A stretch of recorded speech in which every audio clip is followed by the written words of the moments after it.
नमस्कार, चंडीगढ़ से आपका स्वागत है। मैं हूं शैली तनेजा। आइए सबसे पहले नजर डालते हैं कुछ अहम खबरों पर। देश में कोविड टीकाकरण के दूसरे चरण की आज हुई शुरुआत। प्रधानमंत्री ने करवाया टीकाकरण तथा लोगों से देश को कोरोना मुक्त बनाने के लिए टीका लगवाने की अपील की।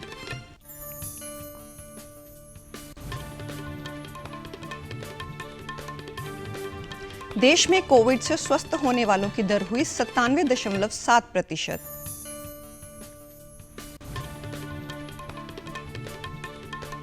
और पंजाब विधानसभा के बजट सत्र की आज हुई शुरुआत। अब समाचार विस्तार से।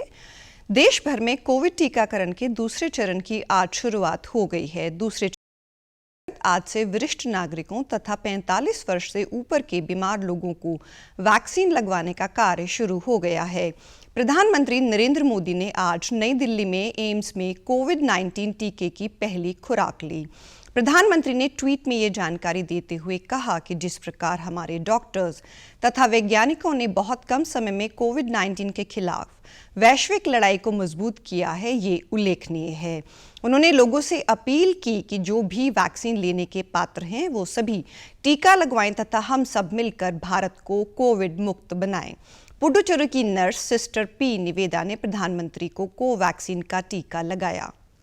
पीएम सर आ रहे वैक्सीनेशन के लिए, तो सर को वैक्सीनेट करने के लिए मुझे बुलाया गया था और इधर आने के बाद पता चला कि सर आ रहे। सर से मिलकर अच्छा लगा, सर ने अच्छी बात की है। सर को भारत बायोटेक की कोवैक्सीन दिया गया है फर्स्ट डोज, अभी 28 डेज में सेकेंड डोज पेंडिंग है। तो और पूछताछ की है सर हम कहाँ से बिलोंग करते वगैरह, बात हुई सर से। और वैक्सीन देने के बाद सर ने बोला लगा भी दिए, पता भी नहीं चला करके। सिस्टर ने प्रधानमंत्री को वैक्सीन लगाने तथा उनसे बात करने पर प्रसन्नता व्यक्त की। प्रधानमंत्री प्रातः से निर्धारित सड़क मार्ग के एम्स पहुंचे थे ताकि आम लोगों को किसी भी प्रकार की असुविधा न हो।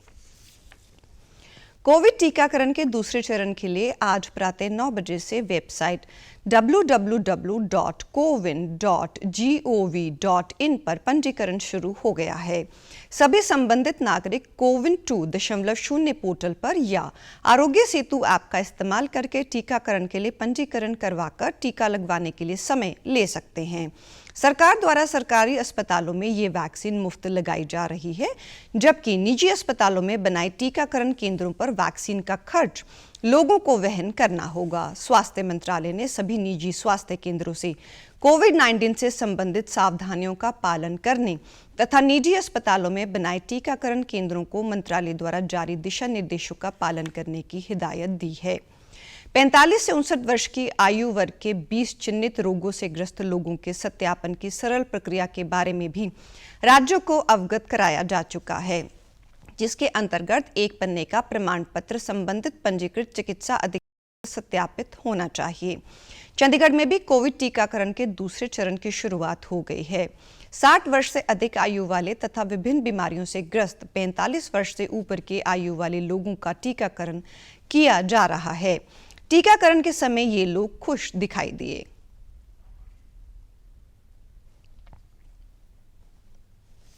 बहुत अच्छा प्रबंध है यहाँ पर हॉस्पिटल में, और कब वैक्सीनेशन लगा ये पता भी नहीं लगा, इतना अच्छी तरीके से लगा है। बाकी हम सबको, मैं क्योंकि हार्ट पेशेंट खुद भी हूँ, डायबिटीज़ भी है, तो फिर भी मेरे हिसाब से सबको लगा लेना चाहिए और बच के रहना चाहिए, क्योंकि मेरे को पहले हो चुका है एक बार। उस वक्त भी कोई कॉम्प्लिकेशन नहीं हुई थी, लेकिन फिर भी मैंने एज अ प्रिकॉशन मैंने अपने आप को वैक्सीनेट करा लिया आज, और मैं बहुत खुश महसूस कर रहा हूँ। मैंने आज सवेरे ही तीसरे चौथे नंबर में कोविड का टीका लगा लिया है, और लगाने में पता भी नहीं लगा, कोई तकलीफ नहीं, कुछ नहीं। और मैं सारे भाई बंधु सबसे यही रिक्वेस्ट करूँगा कि सारे टीका खुशी खुशी से लगाएं, कोई प्रॉब्लम नहीं, और इसी से हमारी जो कोविड से मुक्ति मिलेगी। और सरकार भी इस ओर काफ़ी ध्यान दे रही है, तो हमें उसको साथ देना चाहिए सबको। उन्होंने कहा कि टीकाकरण करवाते समय उन्हें पता भी नहीं चला। एक निजी अस्पताल के एमडी डॉक्टर नीरज ने बताया कि टीकाकरण के लिए उम्मीद से अधिक लोग पहुंचे हैं। उन्होंने कहा कि वरिष्ठ नागरिकों तथा 45 वर्ष से अधिक बीमारियों से ग्रस्त लोगों को वैक्सीन लगवाने की अति आवश्यकता है। 1 मार्च है और हमारे पास ऑलरेडी 15-20 पेशेंट आ चुके हैं, बहुत ही एंथुजियास्टिक हैं और बिल्कुल भी वो जो एक अफवाह फैली हुई थी कि जी वैक्सीनेशन से डर है, वैक्सीनेशन के साइड इफ़ेक्ट होंगे, आपको पता ही है कि almost 1 crore health care workers और फ्रंटलाइन वर्कर्स ने वैक्सीन लगाई है और साइड इफ़ेक्ट हुए भी हैं तो बहुत मिनिमम हुए हैं। तो इससे कॉन्फिडेंस जनरल पब्लिक में भी आया है और आज जो हम रिस्पांस देख रहे हैं यहाँ पर वो रियली हम कहते हैं कि मोर देन एक्सपेक्टेड है।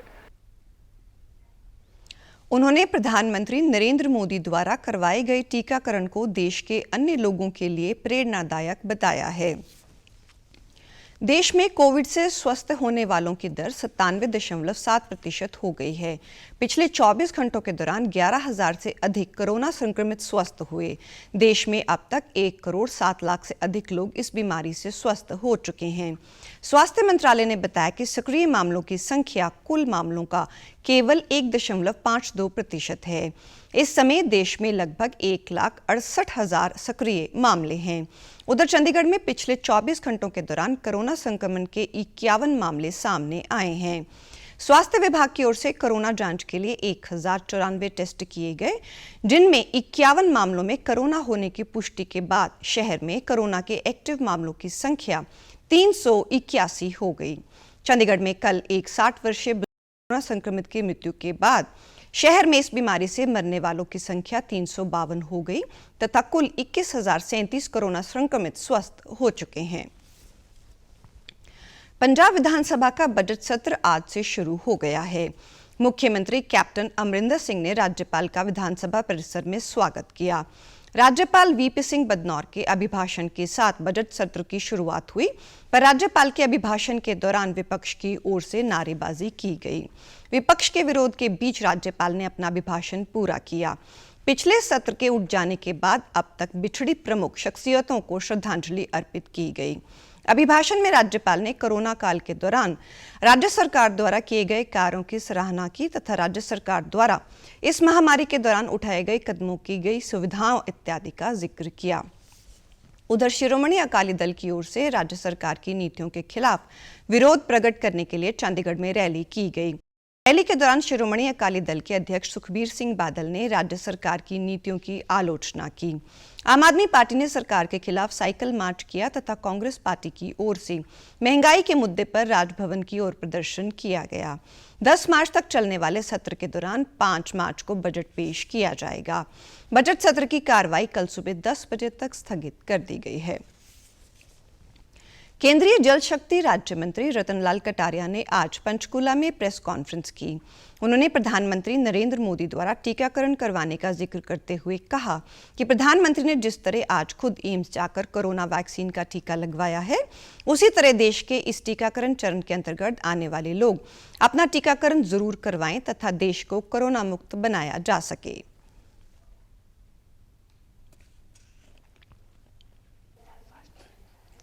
सभी प्रश्नों को धत्ता बताते हुए आज प्रधानमंत्री नरेंद्र मोदी जी ने खुद एम्स में जाकर 7 बजे कोरोना वैक्सीन का टीका लगवाया और भारत को आह्वान किया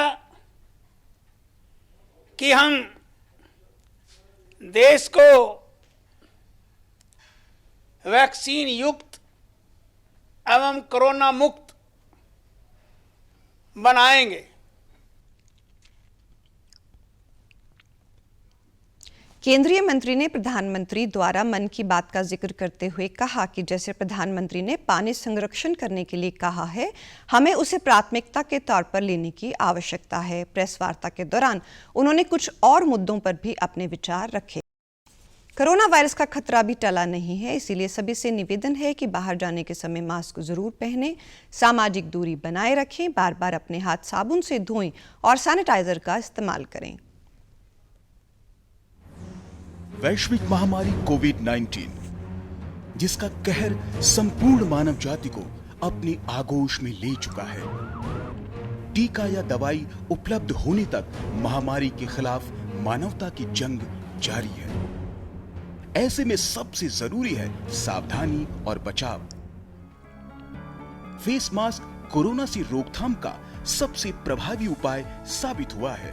विश्व स्वास्थ्य संगठन और विशेषज्ञों की शोध का भी यही निष्कर्ष है कि मास्क से मुंह और नाक को अच्छी तरह ढककर कोरोना संक्रमण को कम किया जा सकता है।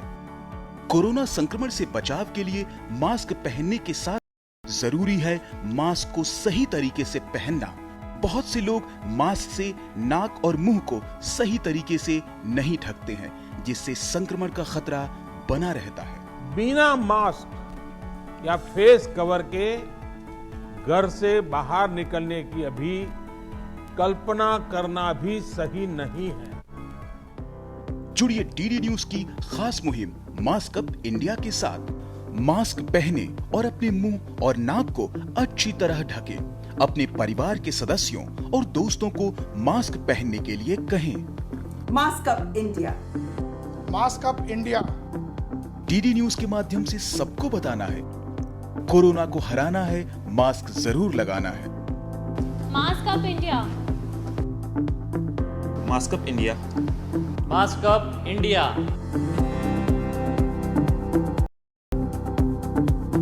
और आप हमारे समाचार YouTube channel DD news Chandigarh, Facebook DD news Chandigarh, Twitter handle DD news CHT पर भी देख सकते हैं। इसी के साथ चंडीगढ़ से समाचारों का सिलसिला समाप्त होता है। नमस्कार।